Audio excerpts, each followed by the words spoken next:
something that has always interested us over time and time.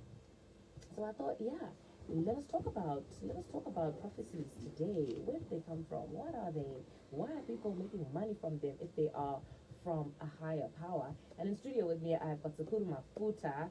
Hello, Sekuru. How you doing?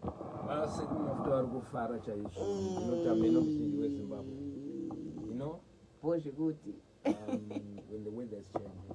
We love it when the weather is changing. This weather is making me so happy. It's the work of the spirit. You think from so? The traditional way, not from any other religion, you know, because we are the only one who can talk to God and hear. Sekuru, why are you this person? Why are you this person? Look at you putting my reverend to sleep. Oh, is that a reverend? Is that a reverend? You knew that was a reverend. He's trying to poke the hornet's nest. He's trying to add fuel to a fire that hasn't even started. Sekuru, how? One thing about this reverend, I know your mother from spiritual way. Oh. She didn't want to convince, and she visited a traditional healer. That's why he's there. Okay. Reverend, I need to hear this from you. Is this true? You will say no. Yeah. Anyway, hello Zimbabwe. Forget Sekuru. Let's forget Sekuru, Mbichana. Reverend Matsume. Yeah, it's been a while since I was here. Has it? It's my first time meeting you. Who were you here with? Tell me. Okay. So you actually knew. I'm new, yeah. So I actually have to introduce you to yeah, I'm always here in Sekuru. That's why you see he's all over me. Yeah, that's what I'm saying. What is happening here? So don't worry about it. This okay, the banter. Yeah, the banter. So, that's okay, Sekuru.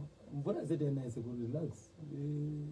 Vichaita. Hakusina mvura ino pasi pemuti haiko haishande.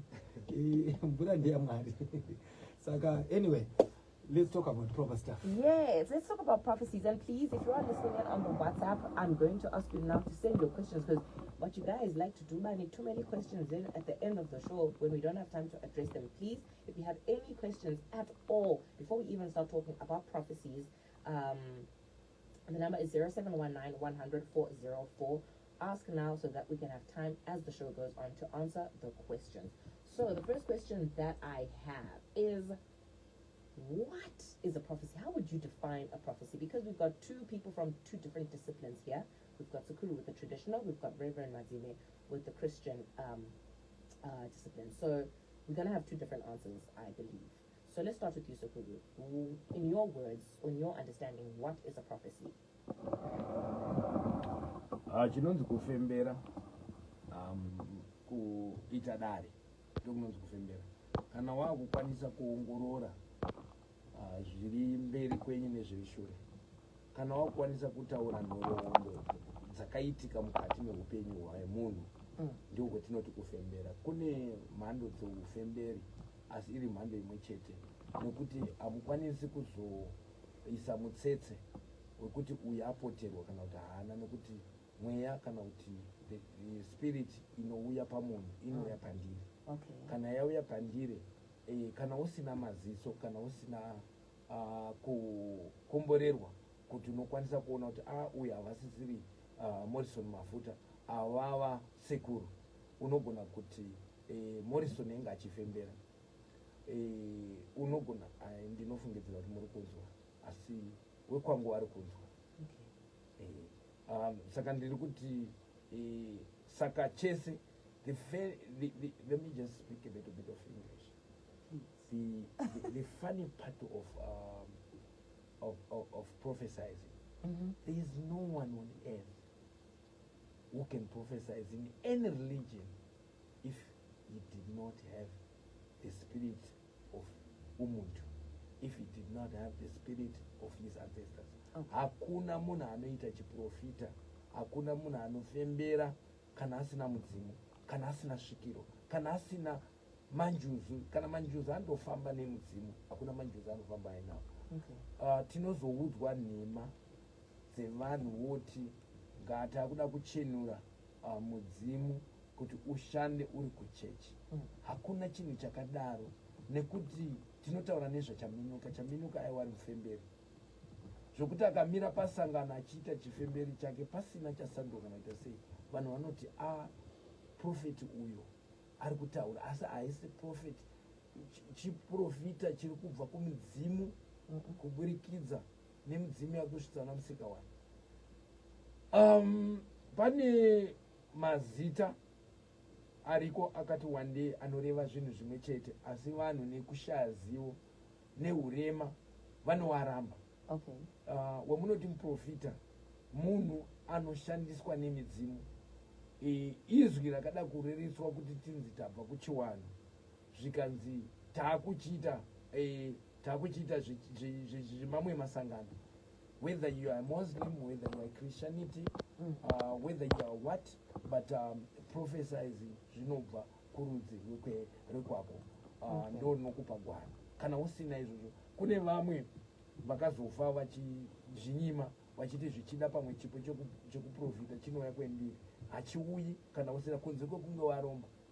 Kana waromba, chinombonzi kuromba kureva kuti unenge watora mweya usiri wako, mweya wafe wanoshereketa. Tozviziva kumasatanist, kwete kuchiwanhu. Kumasatanist ndokunowanzoitika zvokuromba.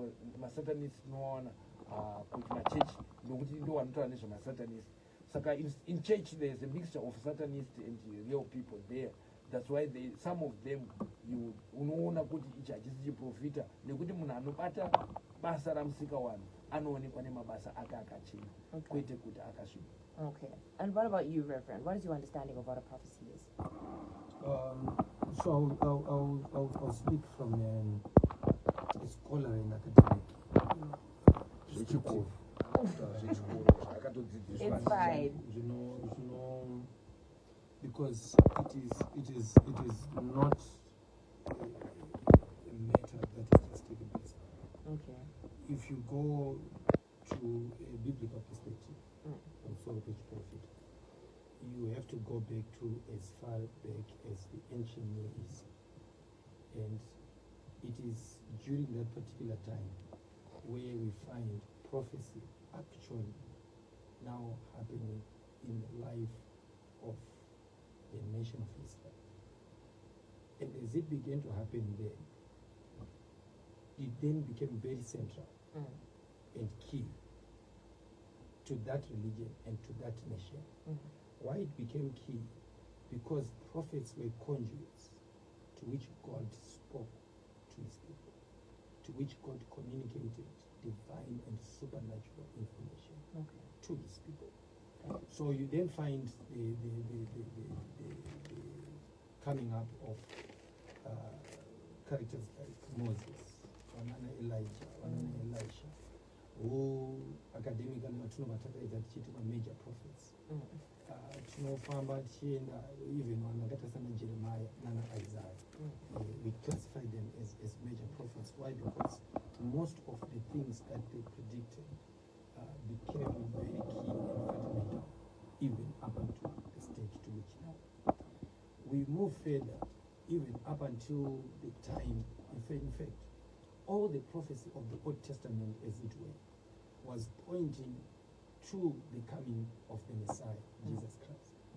It is in Jesus Christ that we find the fulfillment of every prophet and prophetic message from the Old. And it is in Jesus Christ that prophecy is actually fulfilled. Now, Judge Oriwa tunaona kuti prophecy innovator a spiritual gift. And because it is a spiritual gift, it is not given by man. It is not acquired by wanting to have it. It is not desired to be a prophet as much as one might want to. Because it is a gift, it means there is a giver and there is a receiver. Okay. And because it is being given, the giver chooses to whom he gives. Okay. One does not even have to be highly regarded to be one, because chipo charupiwa ni munhu naMwari. Saka the moment that tinozviclassify takadaro takutoona isusu kuti anyone ari kuoperator within the realm or within the gift ari kuoperator, because behind that individual, for us Christians, tikuti ndiMwari ari kutaura through that person. Okay. So how can you identify someone who has been given a gift? I'm sorry, it's not on the script, this question, but you've raised a very interesting point, because in this day and age, it seems like every Tom, Dick, and Harry is a prophet. Right. Self-acclaimed. I was going to come that. Now, the moment that chitanga kuuya, why ndatora that academic approach is because it is scientific, it has been proven. Okay. You understand? It has been proven not to identify in the prophet now Israel, but to identify even with the prophets of old. Okay. Tikatora that same template, tinokwanisa kuishandisa in the now.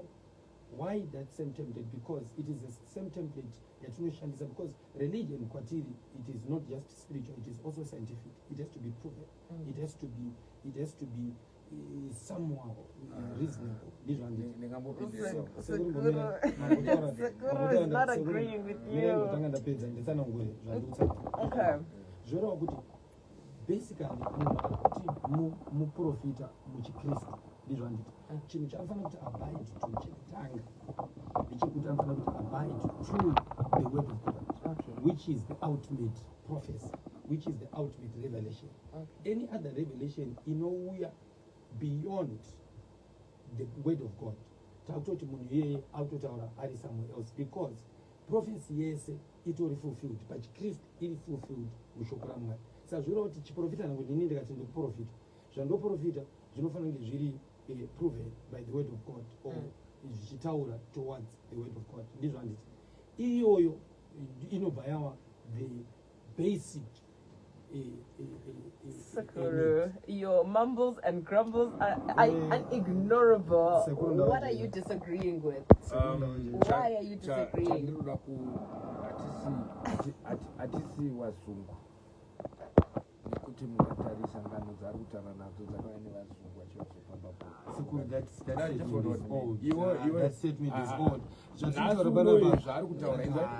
Let's give him a chance. Now it's legally chance. hanzi zvaari kutaura ndezvekuti hanzi it needs to be scientifically approved. That's when you were shaking your head. You don't agree with that statement? Scientifically, zvinhu zvese zvinonzi scientifically, who brought this scientifically, who said this is science? Zvinhu zvakanzi this is science zvakaunzwa nevazungu kuda kucolonize. We are still on colonize kuti chinhu chese nekuti havanoita zvokudzidziswa tikangobvumirana panapa kuti we have approved kuti chakatika tichida kusideline zvimwe zvinhu tinobva tatobvumirana kuti ichi ndichosaka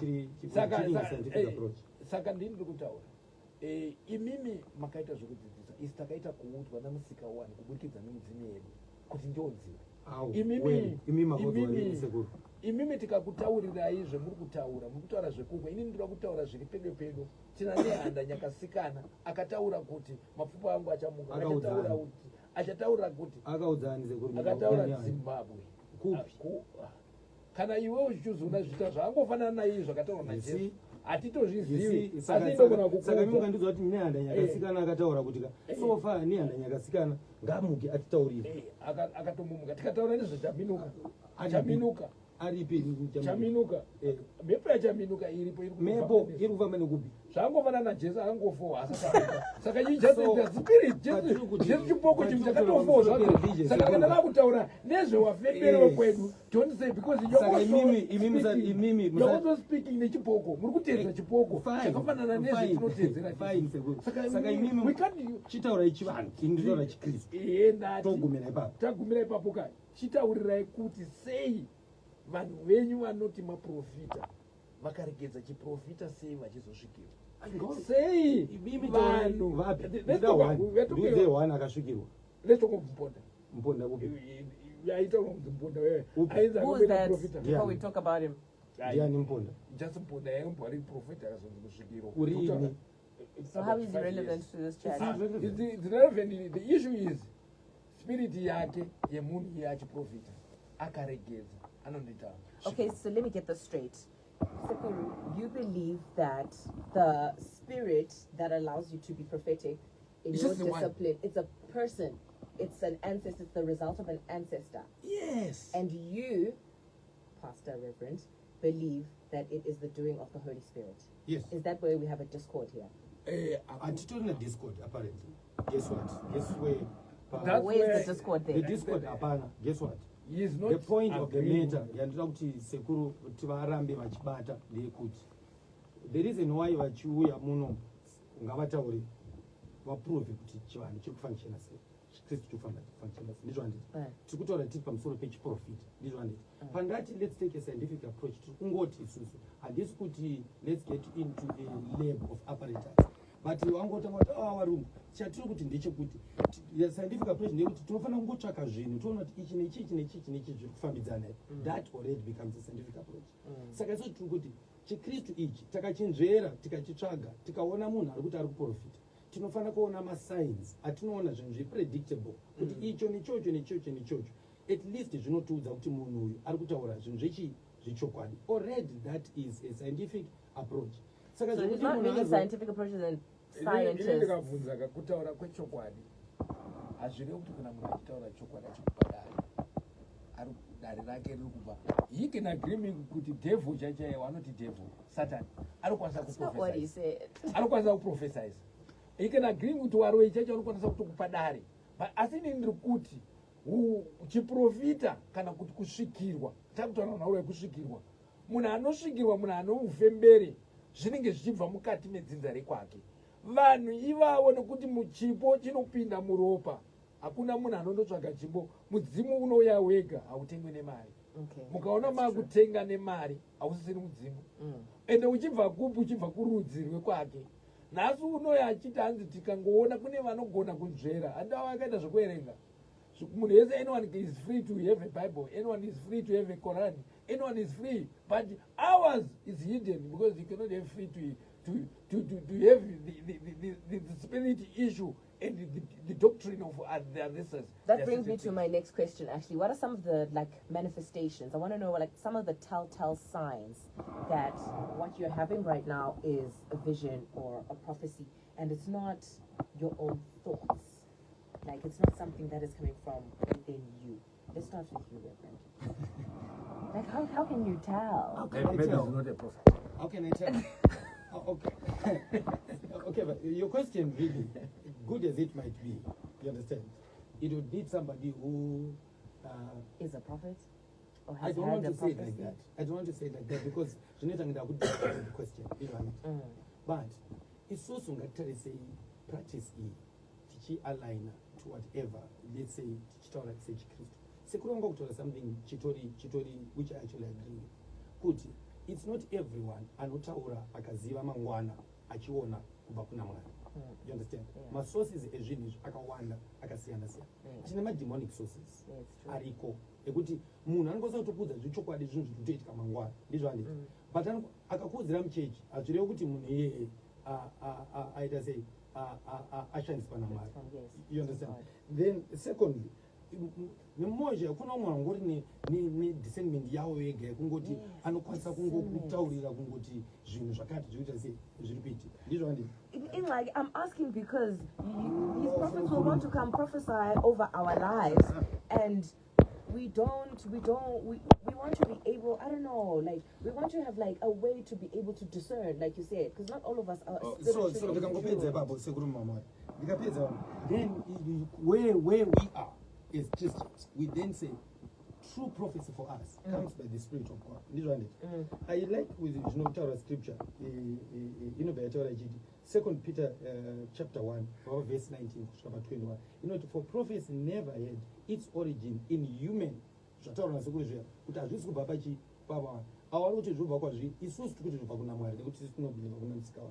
Four characteristics and ekuti prophecy. Number one, accuracy, which iri yega itold nima pros and cons because accuracy, it can be accurate but from it's a different source. perspectives. Number two, prophecy inofanira kuti align itself to the word of God.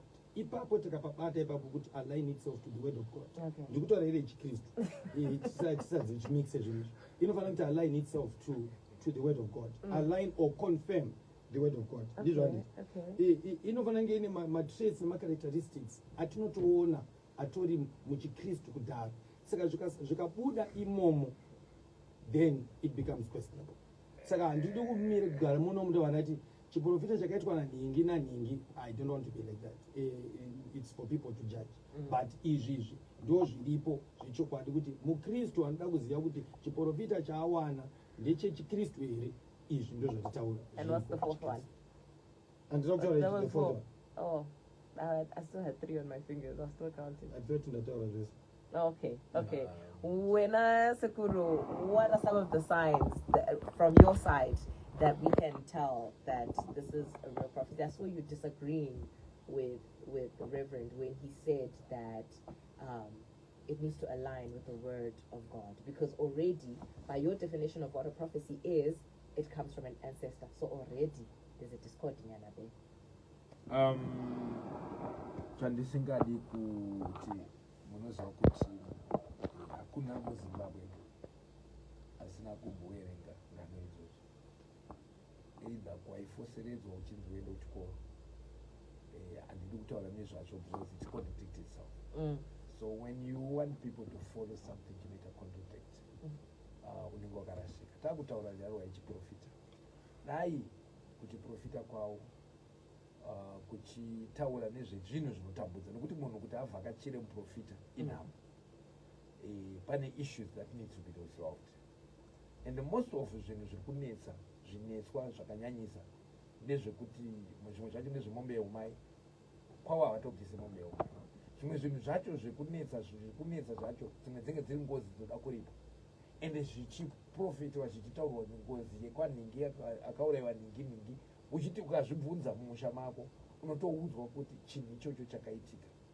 Zvimwe zvinhu zvekuti tichitaura chiprofita chinoonekwa kunzi munhu mudzimu unokonya.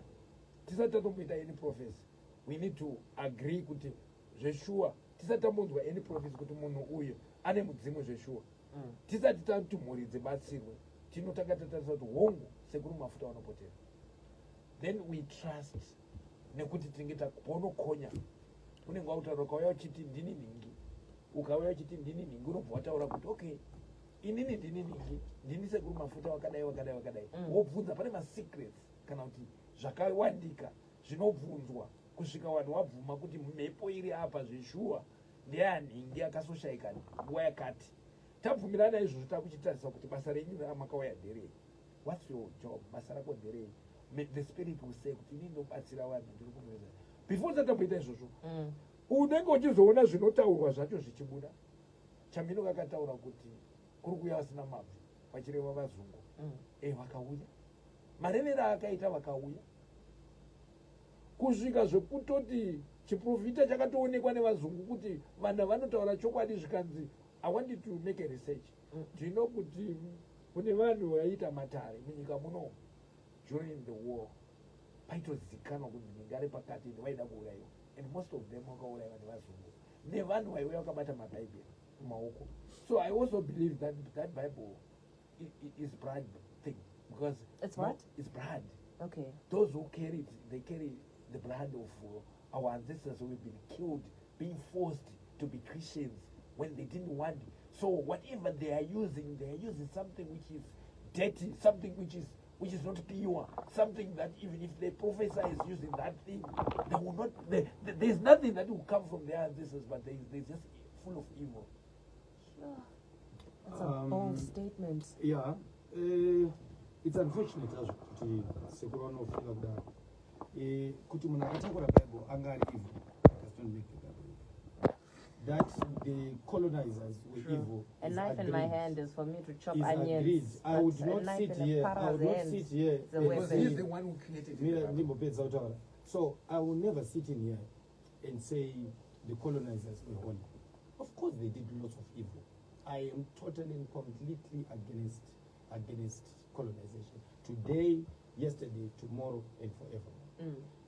But that wakashandisa Bible in their whatever course of that process does not make God evil.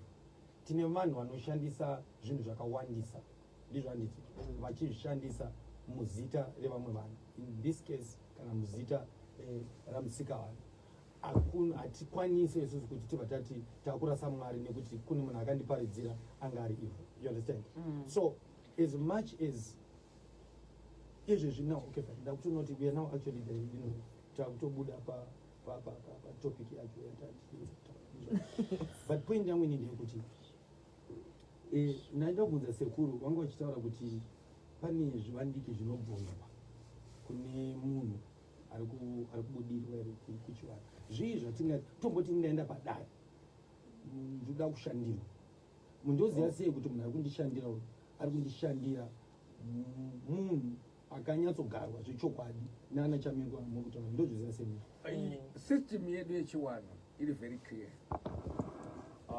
Tine masabhuku emadzimambo. Kana munhu achinge achinzi atanga kusvikira, munhu anokonya. Mudzimu ukanzi wakonyaka, mudzimu ukanzi wakonyaka kureva kuti unofanira kutanga wagamuchirwa kuti toziva. Before he has to introduce, the spirit introduces itself to the living people. And the living people, they have to accept that spirit kuti ndiwo kana usiriwo vanoti no uyu uri evil. And among them pane patone vanhu vane chiprofita vanosvikirwa vanotarisa kuti zveshuwa mweya uyu wakachena here. Meaning that there's a proper vetting of the spirit inoitwa kuongorora kuti zveshuwa mudzimu here. Whereas this is different from other religions. Munhu anongonyuka sehowa mubani woti ndamuprofita, mumwe anongotanga machechi. Okay, I'm actually not fighting with you. Munhu anongotanga chechi yake oti ndamuprofita ningi. Zvino ukuka unogamuchirwa. Zvakasiyana papi. Okay, ngatitaure. Zvakasiyana pekuti, okay, zvakasiyana pekuti iwe uri mwana mudiki. Ende uri mwana mudiki ka, uri mwana mudiki ka at age. And uri mwana mudiki kana ukatanga chechi yako unoti kune equal rights. But inini ndikapota kusvikirwa nhasi ka, handigamuchiri mudzimu ndiri ndega. Vabereki vangu, vanasekuru vangu, vese vanouya kuzotarisa vachiongorora. Zvino iwe ukatanga, if anyone can start a church today. Okay, anyone can be a prophet. Okay, fine. But not everyone anotanga kusvikirwa. Mudzimu wacho ukanzi mudzimu usina kugamuchirwa mushama. Fine, that way kune zvinhu zvekusorapo. But then if they've trusted that spirit, whatever comes, when I Sekuru, kwane something, a phenomena yatinayo izvezvi currently iri kuenda towards chivanhu auti mundibatsire.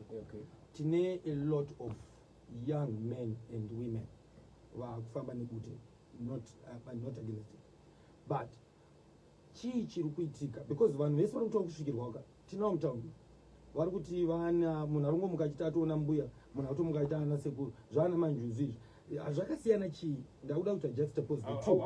Zvakasiyana chii ne-young men and women who are just starting churches, because it's the same. Vanhu vari kuenda kumanjuzu, in some cases vanhu vari kuuya futi kuchechi vachitsvaka kubatsirwa, vakawanda vacho vari kutsvaga pfuma mukuzvibata.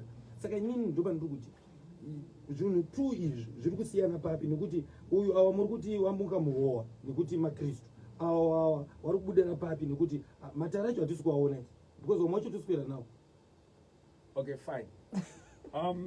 Let me explain this. Ndimene ndikutsanangurirei. Zvafanana nekuti munhu wese akanzi abata bhaibheri atonzi amuprofita kana kuti amuprofita kana kuti akutoita zvechechi. Every household has got a Bible. Chazoipa chii kuti imba yese, dzimba dzese dzive nenhekwe. Kuputa kwakangofanana nekudya, nekuti chidyo chemweya yemidzimu yedu. Anyone kana anogona kukusinafa. Nekuti ndiyo culture yedu, chiwani chedu. Asi havasi wose vanoputa fodya vanosvikirwa, vanenge vaine mashavi acho.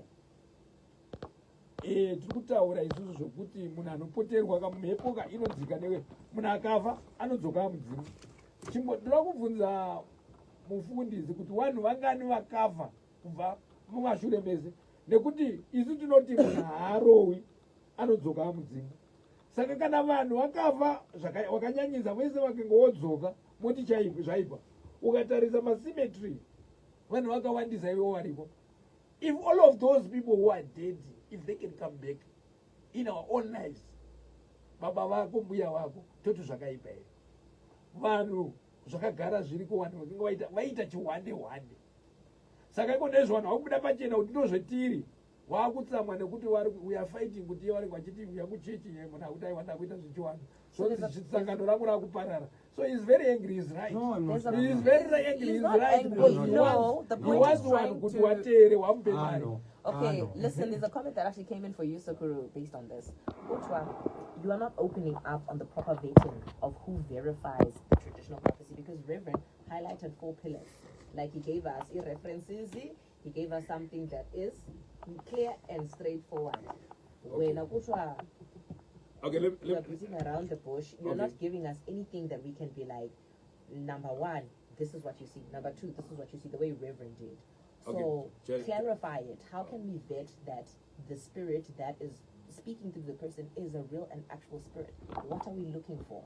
Okay, anogona kuti asina kunzwa pandareva ndichiti dzimunokonya kukonya kwemuzvimwe pane zvinoita semuenzaniso kana riri svikiro wamwe chaichaiwoka munhu anoenda kundotiwa mudziwane nemakaro kuti tizive kuti svikiro. Just imagine kuti mune makaro macrocodiles, we go swim in the crocodiles. Munhu zvinoitwa muchiwanhu izvozvo. Munhu anoenda kugomo rinoyera rinodya vanhu. You can go on top of Nyangani Mountain. Kunonzi kune chiutsi chinodya vanhu. Munhu anogona kunoita neura ari ikoko achinzi adzoke kumakomo anoyera akadaro. Kune vanhu kuti munhu anokwanisa kukutaurira kuti pane ninga pakati usingafunzi kuti pane ninga agovhure agokutorere. Saka natichi izvozvo zvese zvinenge zvichitariswa nevakuru kuti zvati zvakati kwedu isusu kuManikaland kune dombo rimwe rekuti kana uri werudzi rinenge rakavharwa rokuti unokwanisa kutokuruwa nheketo dzako paruware panovhurika. Ndozvo zvinotariswa zveshuwa munhu uyu ane chekuita nekubatsira. Zvadaro taita saizvozvo kune panodzika midzimu, panosangana midzimu yakati wandei inoongorora kana even gozi atoti haichachingozi ichi vanhu vanotaura. Saka zvinhu hakuna munhu anoita bira ari ega andokokawo wamwe vanokwanisa kumubatsira vanokwanisa kuita kuti zvinhu zvionekwe zvakafamba. Okay, Yeah. I hope that clarified. You see, I'm happy with the last part. Yekuti hakuna munhu anokwanisa tabira ari ega. Why ndiri happy with that? You find kuti with the mainline churches, let's say, I'll use my church for example. When someone says it's called, they are not just given the opportunity to actually do ministry. We have what we call a discernment process. A discernment process is a process to which the church in itself tries to put hoops along your path. And those hoops are there to try and find out, to verify kuti wakadaidzwa rezveshuwa. And because it is a human process, it might never be totally perfect. Yes, it has its flaws. But in the fact that I'll tell you, Anglican, if you say you're called, you go for interviews. These interviews are very rigorous. You're talking maybe to around 20 people that are interviewing you. They take you through church kwautoti ndakadaidzwa nichi. Saka these properly institutionalized churches have a discernment. It is in other congregations where hapana that yawataura yekuti uyu na uyu actually agree kuti process yako zvichokwadi wakati sei wakadaidzwa. But being that as it may, kudaidzwa kwemunhu akukwanisiki kuonekwa 100% nekuagiriwa nemunhu wese kuti zvishokwadi munhu yakaita sei akadaidzwa. Why? Because vanhu vacho vari kutoongororawo ivo pachavo watori nemaflows awo nangoti kanzi taisa system isystem iyoyo mbavha nemakororo futi anokwanisa kupfuura futi musystem iyoyo because tinozviona mumachechi kuti unotoziona kuti pamwe mufundisi madzima wana kudaidzwa because of that and that and that and that. You understand? Saka ultimately zvinopedzisira between akadaidzwa neakamudaidza. Sekuru, why are you disagreeing? Why are you laughing? Sekuru is always disagreeing. ndaramba pekuti hanzi vanhu havaoni nekuti vanhu vavo vanenge vari panyama. Isu tiri kutaura vanopoterwa vatori nespirit. They are more like their gods, the spirit of the gods, you know, the spirit of the ancestors. It's not an ordinary person. Sekuru munofana kuudza vanhu kuti munhu anoqualify sei kuita ancestor. Munoziva kuti ndochinhu chinhu ichocho. Ini ndokwanisa kuvaudza hangu on your behalf. But ini ndinotiudzira kuti ava muri kumboti maancestor ava vakaqualify sei, ndiani akavagadza kuita maancestors. uye maancestors edu ari kunosangana kupi anofanana here newaera mwoyo zvakakosha kaizvova munofana ndambange ndichikutaurira kuti unofanira kutaurira vanhu kuti bhaibheri rako rakauya kuzobirira mari ukati watanga iwo wakuda kupinda mumunda makavakabva kupi maancestors akapuwa permission yekudzika from God through our ancestors. Nani? Namusika wanu. Saka ultimately tiri kutaura Mwari. Because kana taura pamusika wanu saka isusu tikuti chini. Ari kudaidza vanhu kuti vanhu ndiani? Ndimusika wanu here kana kuti madzitateguru? Ndimusika wanu through his ancestors.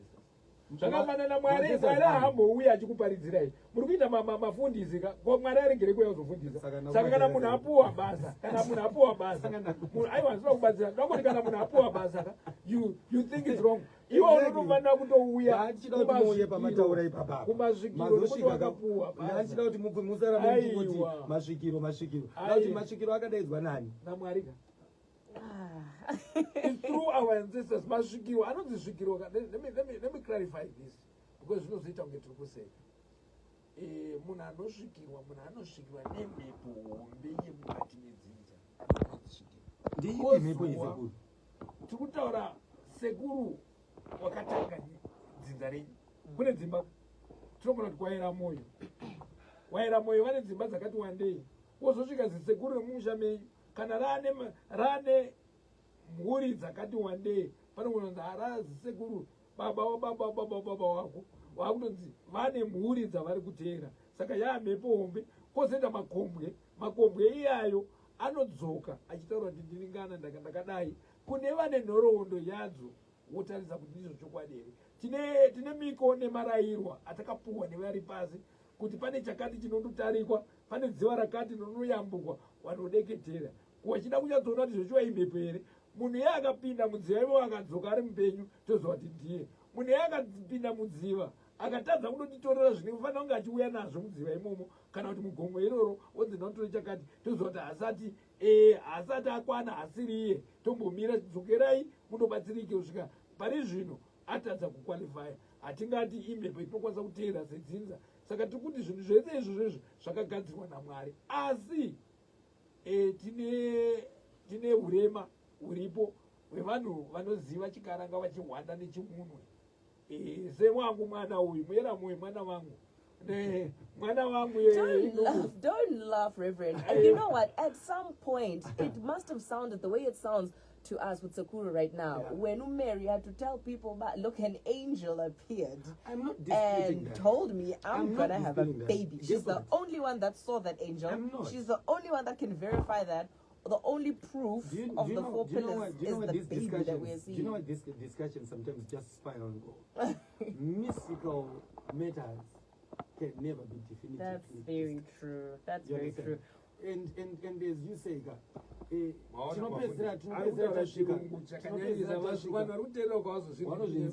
tinopedzera tasvika pekuti sekuru manje line okutoti yangu inobva yaenda but ndakandichiti mystical matters right at the end zvinopedzera taakuti the believer is ultimately the one anofanira kuita kuti angoita kuti muzvikuita sei because religion pairi if you go even into Hinduism, into Buddhism, the things that people believe in, the people that people do for religion is, let's say, we should not,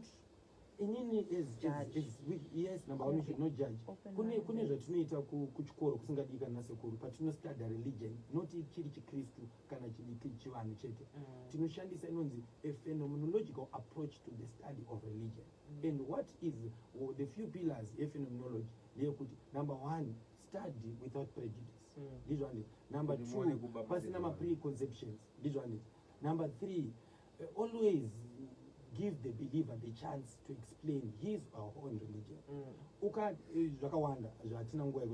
missed one other thing.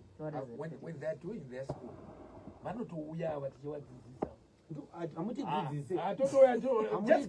hapana pamunoita chifundise mukasasvika tikakudzidzisai tiri kukudzidzisa you come and get learning. Ask anyone. Guess why tichidaro? Because okay,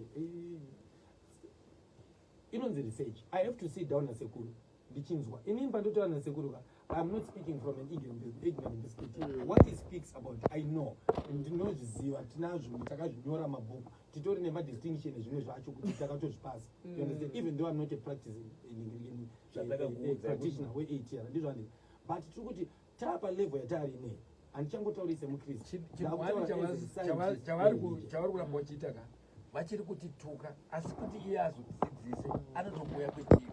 And some of these preachers you'd see them vachituka even practice yedu yechiwanhu. They're not following the steps that he had listed for us to listen to the other believer explain Kana their nyemba imwe beliefs, chete going ikaora in without Kana nyemba imwe chete prejudice, ikaora without judgment. kana nyemba imwe chete ikaora To generalize, asikunjalo also. nyemba imwe chete ikaora dzese dzaora. We have 4 minutes left. With these 4 minutes, quickly, I really wanted to ask this question. What are some of the manifestations that we can expect to see with prophecies? Just give 2 for each.